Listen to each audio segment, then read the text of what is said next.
ሀሴት ባዩሽ ይሄንን ነገር አንቺ አድርገሽው ከሆነ አንቺ ነው ያድርገኝ መፈጠርሽን ትጠያለሽ እኔ ሜላት ለወደድኩት እንጂ ለጠላሁት ምን አይነት ሰው እንደሆንኩ ታውቂኛለሽ አባትሽ አንዱ ሲያወራሽ አይቶ በከዘራ ጎኑን ሰብሮት ታስረው ነው ኧረ እባክህ በአባቴማ መቀለድ አይቻልም አባትሽ ግን እድለኛ ናቸው እንዴት አንቺን የመሰለሽ ቆንጆና ተቆርቋሪ ልጅ አላቸው አባቴ አይደል ግዴታዬ እኮ ነው ለማንኛውም አሁን ችግሩ ተፈቷል አዎ አሁን ተፈቷል ከዚህ በኋላ አልቀርም ይቺን ከፍ ሰራተኛ ስገባ ላይ ይቺን ቢኖር ዛሬ አልቆልሽ ነበር በዚህ ትራስ ነበር አፍኝ እንገላገልሽ ሁለታችሁንም ገላግያችሁ ከጭንቀት እንገላገል እንዴ ወይኔ ባዩሽ የኔ መሰለድ መቼም አላገኝ አዎ ልገላግላት ከዚህ በላይ እድል መቼም አላገኝ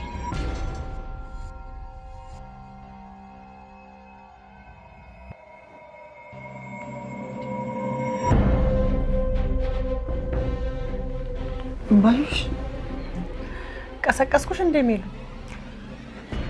አይ አልቀሰቀሽኝም ማለት እኔ እኮ ረጅም ሰዓት ጠብቄሽ አልነቃ ስትይ መተኛት ነበር ብዙ ጠበቅ ወይዘሮ ሜላት ሀናን በመጨረሻም ሀሴት ብላ ጠራቻት ወይዘሮ ሜላት ወድቃ ከተነሳች በኋላ ሁሉንም ነገር አስታውሳለች ነገር ግን ምንም እንዳላስታወሰች ቤት ውስጥ እያስመሰለች ትገኛለች ይሄም ደግሞ በሀና ላይ ያደረገችው ነገር ሁሉ ትዝ ስላላትና ውስጧ ስለጸጸታት አሁን ላይ ሀናንም ልጅ ማለት አልቻለችም ጭራሽ እስከ መጨረሻው አላስታውስም ብላ መቀጠልን እንደ አማራጭ እየወሰደች ትገኛለች በዚህ መሀል እንግዲህ ባዩሽ ቤቷ ትመጣና ክላሷ ገብታ ወይዘሮ ሜላት ከተኛችበት አልጋ ላይ ቁጭ ብላ በጣም ትዝትባት ጀመረ አንቺንም የችንም ሰራተኛ ገድዬ ለምን ከጭንቀት አልገላገልም ስትል ትራሱን አንስታ ልታፍና ስትል ወይዘሮ ሜላት ድንገት ትነቃና አይኗ ትራሱ ላይ ያርፋን ከዛ በድንጋጤ ወይዘሮ ባዩሽ ስትቆይብኝ እኮ ልተኛ ነበር ያለች ነገሩን ለመሸፋፈን ስትሞክር እናያለን በመጨረሻ እንግዲህ ሀና ከትምህርት ቤት አዲስ ጓደኛ የሚወዳት ልጅ እንግዲህ አዲሱ ምዕራፍ ይመስለኛል ከሀሲር እንግዲህ ሀሲርን በጣም ነው የምትወደው ነገር ግን አንድ ቀንም የፍቅር ጥያቄ አቅርቦላት አያውቅም አሁን ላይ ትምህርት ቤቷ አዲስ ልጅ ተዋውቃለች በጣም የሚወዳት ልጅ እና ከትምህርት ቤት ቆይታ ወደ ቤቷ ትመጣና እናቷን ሰላም ካለቻት በኋላ ሻወር ልውሰድ ብላ ተነስታ ወደ ሻወር ቤት ስትሄድ ወይዘሮ ሜላት ድንገት ሀሴት ብላ ተጣራታለች ሀናን በድንጋጤ ትዞርና ታያታለች ምክንያቱም እናቷ እንደማታስታውስ ነበር የምታውቀው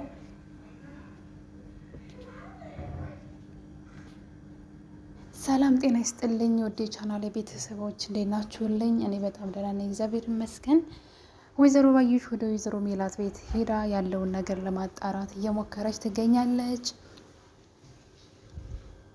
እንግዲህ በዚህ መሀል ነበረ ድንብላል ወይዘሮ ሜላት ሀና ልጇ እንደሆነች ዛሬ 16 አመት ጠፍታባት የነበረችው ልጇ እንደሆነች ጋሼ ደግሞ በድብቅ ሄዶ እንዳያስመረመራት ስትነግራት ወይዘሮ ሜላት ራሷን ስታ ትወድቃለች ማለት ነው እና ከሰዓታት በኋላ ስትነሳ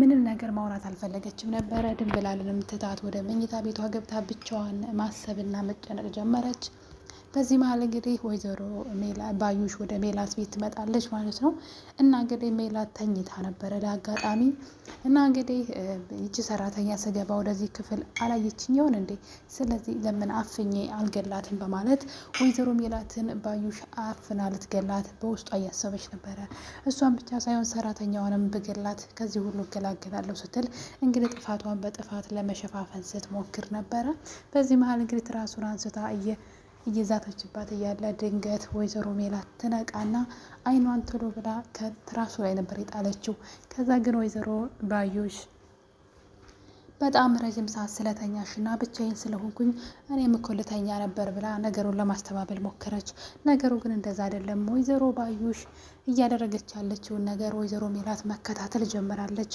ወይዘሮ ሜላት በዛ ሰዓት በቅጽበት ራሷን ስታ ከወደቀች በኋላ ስትነቃ ሁሉንም ነገር ነበር ያስታወሰችው ህይወቷ ላይ የሆነውን ነገር ሁሉ የረሳችውን ነገር ሁሉ ትውስተዋ ተመለሰ በዚህ ሰዓት እንግዲህ እርግብን አንቃት እያለ አክስቴ ብላ እርግብ ማለት ነው ገደልሻት ስትል የሰማቻት ንግግር ትዝ አላት። ማንን ነው እርግብ አክስቴ ያለችው? ባዩሽን ነው ወይስ ማንን ነው ብላ ግራ ተጋባች። ብዙ ጊዜ እንግዲህ ከባዩሽ ጋር እንደሚገናኙና ባዩሽ ቤት ሜዳ እንዳደረች ታውቃለች። እርግብ የዛ ቤት ልጅ ሳትሆን ከባዩሽ ጋር በዚህ መጠን መቀራረቧ ሌላ ጥርጣሬው ስለከተታት ይህን ነገር ያደረገችው ባዩሽ ትሆነ እያለች አሁን ላይ ወይዘሮ ሜላት ባዩሽን መጠርጠር ጀምራለች። ምክንያቱም ደግሞ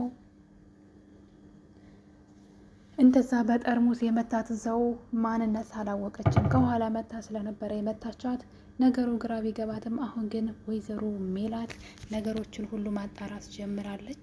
ስለዚህ ነገሩን እንደረሳች አስመስላ አሁንም እንደረሳች ወይም ደግሞ የድሮዋ ወይዘሮ ሜላት እንደሆነች አስመስላ ነገሩን ሁሉ ዝም ብላለች። ነገር ግን አንድም ነገር ሳይቀር አስታውሳለች። እርግብን ባለቀቻት ጊዜ በጠርሙስ ስትመታና ስትወድቅ አክስቴ ገደልሻት እንዴ ብላ ስትል የነበረው እርግብ ማንን ነው እያለች ጥያቄ ፈጥሮባታል። ይህን ነገር ባዩሽ ተሆነ ያደረገችው ብላም ተጠራጠረች። ምክንያቱም ባዩሽን ስለሆነ አክስቴ የምትላት እርግብና ባዩሽ ይተዋወቃሉን እያለች ወይዘሮ ሜላት ራሷን በራሷ ጥያቄ እየጠየቀች ትገኛለች። ለቤቱ ሰው ለሁሉም ሰው እንደማታስታውስ እያስመሰለች ትገኛለች። ነገር ግን ምንም ነገር የማታውቀው ነገር የለም። ሁሉንም ነገር አስታውሳለች። በዚህ መሀል ግን የሀና ነገር በጣም አስጨንቋታል። ሀናን እናትሽ ነኝ እንዴት ብዬ ልበላት? ያልሰራውባት በደልና ግፍ የለም እና አሁን ላይ እናትሽ ነኝ ብዬ እንዴት ወደ እሷ ልጠጋ በማለት በፍርሃት ነገሩን ዝም ብላለች። እንዳትናገር ፈርታለች። ያደረገችባት ነገር ሁሉ አንዲት እናት ልጇ ላይ ልታደርግ የማትችለውን ነገር እሷ ላይ አድርጋባታለች። ያው አንዳንድ ጊዜ የምንንቃቸው ነገሮች ሁሉ የሆነ ሰዓት ዙረው እኛ እጅ ላይ ሊጥሉን ይችላሉ። ለምሳሌ የሀናን አባት አላሳክምም ብላ ሀናን ስታሰቃያት ነበረ። በሞትና በህይወት መካከል ሆኖ አላሳክምም ብላ ነበረ እና ያ እጅ በእጅ አዙር እራሷ ጋር ደርሶ ነበረ። እሷም እንግዲህ በሞትና በህይወት መካከል ሆና ሀሲር ደም አልሰጥም ብሎ ነበረ። በዚህ የተነሳ ማለት ነው። ምክንያቱም ያደረገችው ነገር በጣም ስላናደደው ደም አልሰጣትም ብሎ በጣም በመከራ በልመና ነበር ደም የሰጣት። ስለዚህ አንዳንድ ጊዜ የምናደርጋቸው ነገሮች ነገ ላይ ዋጋ እንዳያስከፍሉን መጠንቀቅ ይኖርብናል። ልክ እንደ ወይዘሮ ሜላት ማለት ነው። ወይዘሮ ሜላት በገንዘቧ የምትኩራራ ሰው ነበረች። ገንዘብ ስላላት ሁሉንም ነገር የምትገዛው ሁሉንም ነገር ማድረግ የሚችሉ ይመስላት ነበረ። ነገር ግን አንዳንዴ በገንዘብ የማይገዙ ውድ ነገሮች አሉና ለዛ ስንል ከአንደበታችን መቆጠብ ላለብን ነገር መቆጠብ አለብን ብዬ አስባለሁ። እና ወይዘሮ ሜላት በዚህ ህይወቷ በጣም ብዙ ነገር የተማረች ይመስለኛል። በዛ ላይ ደግሞ ሀና የራሷ ልጁን ስታገኘው ያደረገችባት ነገር ሁሉ እናቴ ተብላ እንድትጠራ የማያደርጋት ስለሆነ አሁን ላይ እንደረሳች አስመስላ ነገር ግን እየተሰቃየች ትገኛለች። እና እንግዲህ ይህን ነገር ደግሞ ወይዘሮ ባዩሽ ነገሩ ግራ አጋብቷታል። በመጨረሻ ወደ ክላሷ ትገባና አብራት ቁጭ ብላ ምን ሆነሽ ነው ራስሽን ስተሽ የወደቅሽው ብላ በጣም ስትጠይቃት እሷ ግን እውነቱን መናገር አልፈለገችም። እና ዝም ብዬ ነው በእባክሽ ተይኝ ከክፍሌ ውጭልኝ ልተኛበት ልረፍበት ብላ እንግዲህ ወይዘሮ ባዩሽን ከክፍሏ ስታስወጣት በጩኸት እናያለን። እና አሁን ላይ አይኗ ሁሉ እሷ ላይ ሆኗል። በጣም እየተጠራጠረቻት ነው። እውነት አንቺ ከሆንሽ የኔ ያደረግሽኝ አለቅሽም ስትልም እየሰማናት ነው።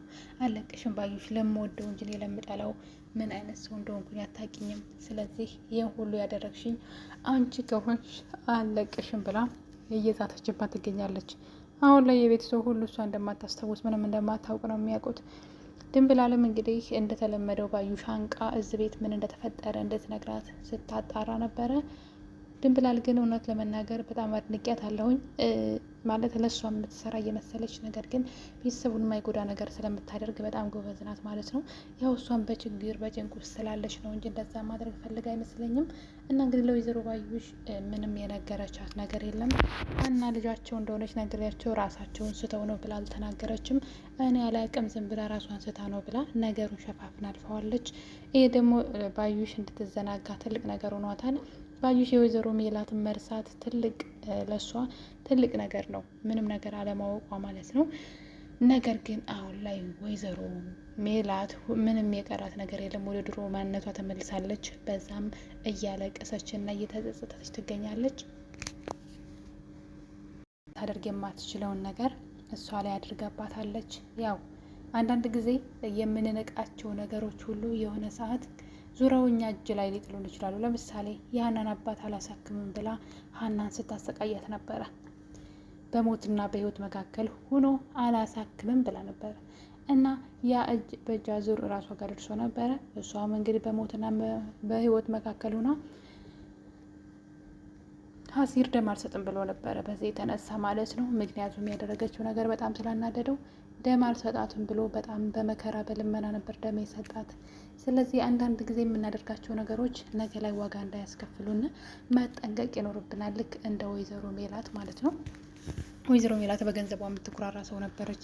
ገንዘብ ስላላት ሁሉንም ነገር የምትገዛ ሁሉንም ነገር ማድረግ የሚችሉ ይመስላት ነበረ። ነገር ግን አንዳንዴ በገንዘብ የማይገዙ ውድ ነገሮች አሉና ለዛ ስንል ከአንደበታችን መቆጠብ ላለብን ነገር መቆጠብ አለብን ብዬ አስባለሁ። እና ወይዘሮ ሜላት በዚህ ህይወቷ በጣም ብዙ ነገር የተማረች ይመስለኛል። በዛ ላይ ደግሞ ሀና የራሷ ልጁን ስታገኘው ያደረገችባት ነገር ሁሉ እናቴ ተብላ እንድትጠራ የማያደርጋት ስለሆነ አሁን ላይ እንደረሳች አስመስላ ነገር ግን እየተሰቃየች ትገኛለች። እና እንግዲህ ይህን ነገር ደግሞ ወይዘሮ ባዩሽ ነገሩ ግራ አጋብቷታል።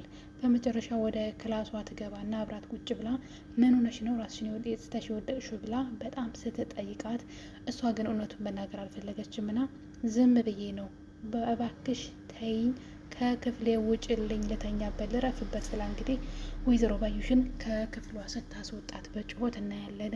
እና አሁን ላይ አይኗ ሁሉ እሷ ላይ ሆኗል። በጣም እየተጠራጠረቻት ነው። እውነት አንቺ ከሆንሽ የኔ